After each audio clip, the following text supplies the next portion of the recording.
right, what's up? Good morning, PT on Ice Daily Show. Dr. Jeff Moore here, currently serving as the CEO of ICE, lead faculty for cervical and lumbar spine management courses, and I'm finally coming at you from home base. I've done quite a few of these on the road, so good to be in Colorado, back at Mikasa for one of these episodes. I will be out of here tomorrow morning to South Dakota, running the Avera conference in Sioux Falls this weekend, but currently home in Colorado. So hope everyone's doing well. Kelsey, good morning. Always good to see you on there. It is Thursday, folks, which means that it is Gut Check Thursday. Gut Check Thursday this week, we have for time 3627 calories in the row. We have 24 hang power cleans. That's going to be at 95-65. We've got 12 alternating dumbbell snatches. Remember, both heads of that dumbbell need to hit the ground. 24 bar over burpees, finished with 36 nice and easy air squats. So we got a bit of a chipper. Alan actually put this out on multiple outlets for folks to vote on these movements. So this was sort of a self-chosen demise this week. I've already seen a bunch of times rolling in, seeing folks in the 7s, 8s, 9s, 10s, 11s. So lots of good variants. Make sure you're scaling appropriately. It's a pretty heavy dumbbell, the power cleans as well. So make sure that you're scaling appropriately and have a good time with it. Fun to have these chippers, lots of different movements, not real repetitive. So it's going to be fun to hop from one to another. Those burpees are going to get you, so look out for those. So Gut Check Thursday is on. Looking forward to seeing the Instagram post roll in. Hashtag Ice Train, tag Ice Physio. As far as courses go, before we jump in, we have, I'll be in Birmingham, Alabama next weekend with Zach Morgan for lumbar spine. That's, I think, my last lumbar spine course that's not sold out this year. So if you want to jump into a lumbar spine course that I'm teaching, the last opportunity will be next weekend in Birmingham, Alabama. Advanced Concepts, Clinical Management of the Fitness Athlete, Advanced Concepts Online, I believe kicks off Monday. So I want to say there's less than a handful of spots in that one. So if you've taken Essential Foundations or if you want to jump into Advanced Concepts online, make sure you do that. So those are coming up around the corner. All right, all that being said, and they are always on ptonice.com. I want to talk about diagnosing through treatment because I think we're a little bit too hard on ourselves in this space, and I don't think it's helping anybody, right? So we often feel the need to have an exact diagnosis prior of initiating any treatment, and I think that's equal parts suboptimal and unrealistic, right? There's a reason that we call it trial treatment, right? When we have a working hypothesis and we're exploring it, right? But the reason we call it trial treatment is we're still gaining data about whether or not we're really on to what's taking place, right? Like what's driving that patient's symptom behavior. So we don't want to hear diagnoses like, hey, this is a strain of X muscle before you've done any trial treatment whatsoever or applied any stimuli. It's a bit overconfident and it kind of shuts the patient down, right? We'd rather hear things like, hey, this is behaving like X, this is behaving like blank, right? Here's kind of why, and I'll give you some examples here in a second, but does that make sense to you? Why or why not? Right? And opening up a conversation like, hey, we've looked at these things. Here's what I kind of think it's behaving like. Does that make sense to you? What I want you to embrace here is that we're trying to convince two people, right? Operator and patient, not just operator.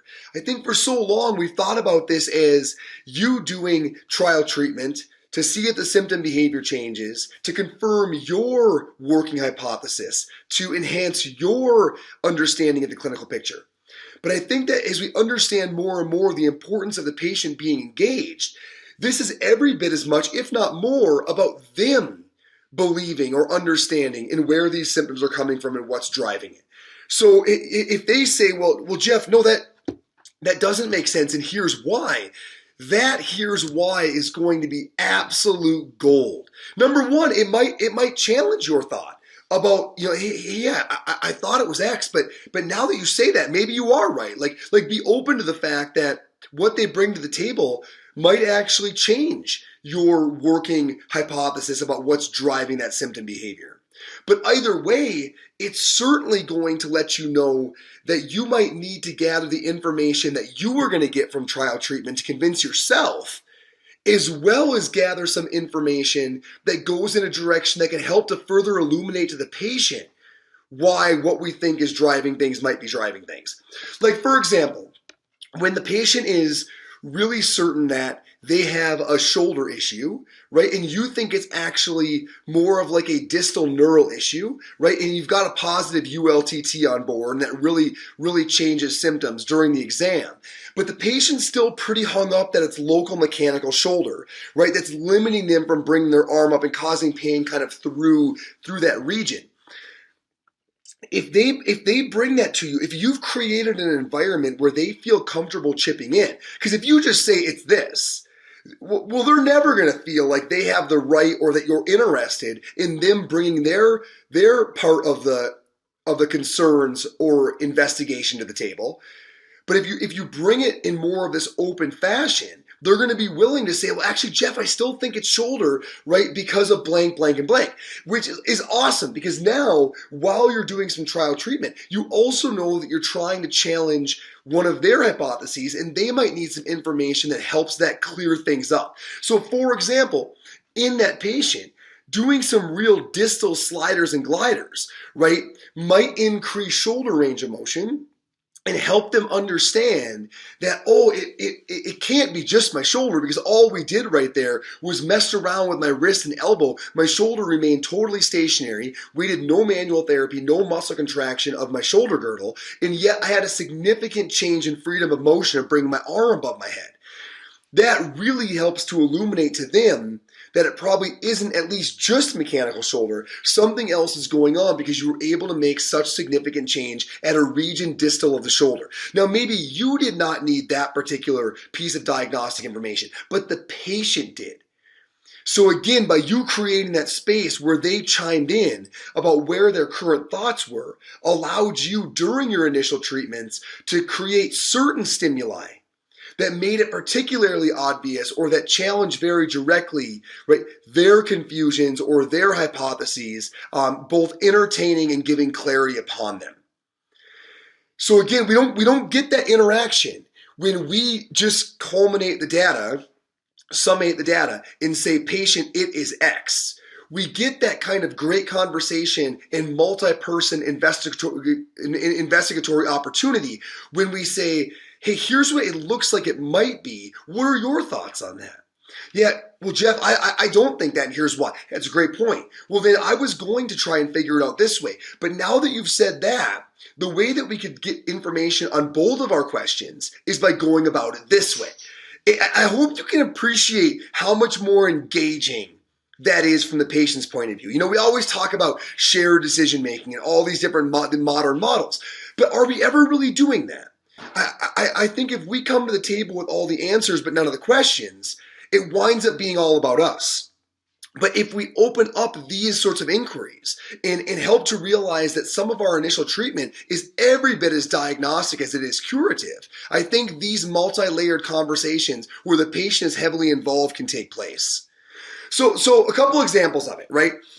Oftentimes it'll sound like this in the clinic, right? I wasn't sure, Nancy, if this was something coming from kind of the lower part of your low back. Oftentimes that can refer down into kind of the hip and upper thigh region, almost where that gluteal fold is, or if it was like the top of your hamstring muscle that was driving a lot of this issue. But I think after the physical exam, we messed around with your back a lot. I pushed on your back quite a bit. We moved your spine quite a bit. That did not seem to recreate those symptoms nearly as much as when I palpated directly in that area when you contracted that hamstring. Remember when I had you kind of flex your knee into my hand and it really seemed to reproduce those symptoms? That really seemed to create things and be driving things, which leads me to believe this might be more hamstring or muscle in origin than something coming from your low back. What are your thoughts on that? Like, as we kind of went through that exam, I guess that's kind of where my head's at right now. Where are you coming from as we go in trying to get to the next level of figuring this thing out? So that's how it might sound in the clinic. Like, Nancy, here's sort of some information we gathered. Here's where my head's at. Right? I want to now challenge this a bit more. Before I do, I'm curious, are you tracking me? Are we on the same page? In other words, would the same information convince us both? Or are you coming at it from a little different angle that I need to consider? Or did I miss something? Right? Is there something here that might challenge my process that you might bring to the table? Now, importantly, once you're on board, now you're both investigating. This is what makes this fun, right? Because now you and the patient both, let's say you both agree, you've cleared some things up, and you're like, yeah, I agree with that. Well, then a good trial treatment might be to apply some stimulus or some load to the proximal hamstring. And if this, then that, right? If we apply some stimulus to that contractile tissue and it's driving the symptom behavior, then we should get some symptom change, right? Without doing anything to the lumbar spine. Now, importantly, that symptom change might be better or worse. And here's another area that I think we're way too hard on ourselves, especially early on, while we're trying to really figure out what is driving symptom behavior, that the symptom change might be better or worse. The important thing is that it changes, right? I think sometimes we freak out when we reassess and the patient's a bit worse. I would say don't freak out at all. In fact, celebrate the fact that we are getting more and more salient information about what is driving the symptom behavior. And now that we know where it's coming from, now all we have to do is dial in type and vigor. I hope you see what I'm saying there, right? Like just applying some challenge that is planned ahead of time that will give you diagnostic clarity and seeing very direct symptom change for better or worse is extremely valuable. Because now that you know you can change it by attacking a certain tissue area region, now it's a matter of figuring out what type of challenge and now fine-tuning and adjusting that vigor so you're going step by step in a forward direction. Now, I get that in cases of extremely high irritability, you don't want to be playing this guessing game. But in the vast majority of our patients, right, those symptoms escalating briefly is not the end of the world. In fact, particularly if the patient is riding the bus that you are investigating diagnostically through intervention, they're going to love that it changed in one way, shape, or form because they know you're still at the stage of clarifying where things are coming from. And then you're going to be at the stage, once you know that, of adjusting type and vigor. It's one more reason why having them on the bus of where you are in the process and why you're doing what you're doing makes everything else go so much more smoothly because they really know this first part is about figuring out, are we right on where it's coming from? The second part is going to be about really fine-tuning type and vigor. If you approach them and say, I know the answer and here's what I'm going to do about it, and then it goes poorly in their eyes because they got worse, not better, it wasn't a win, it was a loss. It wasn't a win, it was a loss. This is a really big difference when you think about those moments in the clinic of you building patient expectation and driving towards a positive outcome, having them on the train with you, having good communication about why you're doing what you're doing, understanding what you're trying to get out of each challenge. All of those things are absolutely critical. I hope that makes some sense on why giving a specific diagnosis too early actually hamstrings, bad choice of words considering the example I'm using, but actually hamstrings your ability to be able to drive this thing forward from both parties' perspectives. Okay, another good example, and then I'll get out of here, but another good example is trying to figure out sinister versus mechanical is another great perspective on when we use initial treatment, if you will, right, to gather more information. Like if you think about the patient who has one-sided neck pain, some referral up into the head, and you're not sure if it's vascular in origin or if it's cervical genic headache, right? And you've done all your stuff. Like you've taken a good history, you've asked about trauma, about balance, you've done cranial nerves, Horner syndrome, balance. You've done all the things that would give you good information, but there's still a tiny bit of uncertainty there. There's no better way that I know of than to put that person's head and neck in a position where you won't challenge the structure you could be concerned about from a sinister perspective. So maybe you have that patient laying neutral prone. So no extension, no rotation. And then you do some really gentle mechanical trial treatment. Maybe that's a little bit of gentle soft tissue work, right? Mid-range mobilization. Things that would never challenge an underlying, say, arterial issue, but that if the patient has a dramatic response to would give tremendous information, it's probably coming from a mechanical origin versus a more sinister one because we probably didn't have a vascular effect with our localized suboccipital soft tissue work.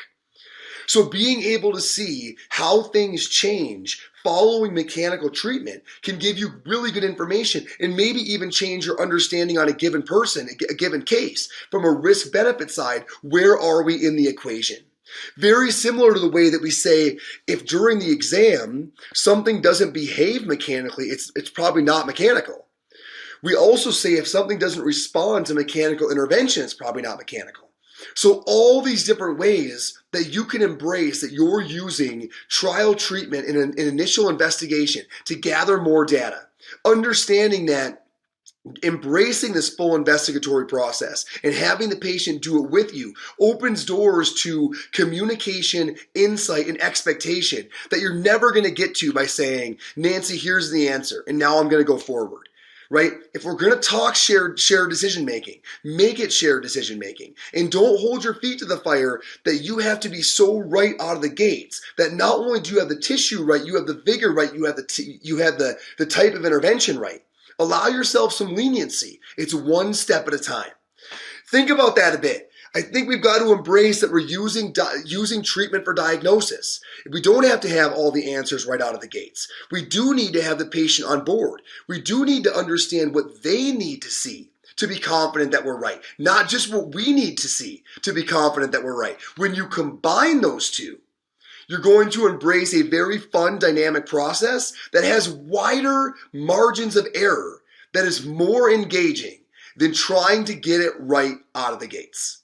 Think about it, folks. Hit me up. I'll be around all day. I got some things up in Wyoming I'll be doing, and I'll be out here to South Dakota tomorrow morning, but I'll be around all afternoon. Would love to hear from you via social media, etc. Everybody, have an awesome Gut Check Thursday. Can't wait to see the posts come in. I will see you next week.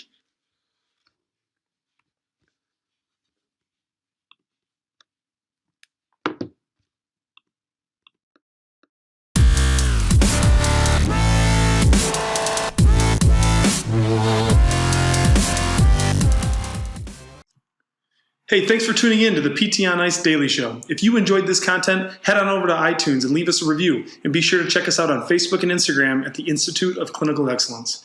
If you're interested in getting plugged into more ICE content on a weekly basis while earning CEUs from home, check out our virtual ICE online mentorship program at ptonice.com. While you're there, sign up for our Hump Day Hustling newsletter for a free email every Wednesday morning with our top 5 research articles and social media posts that we think are worth reading. Head over to ptonice.com and scroll to the bottom of the page to sign up.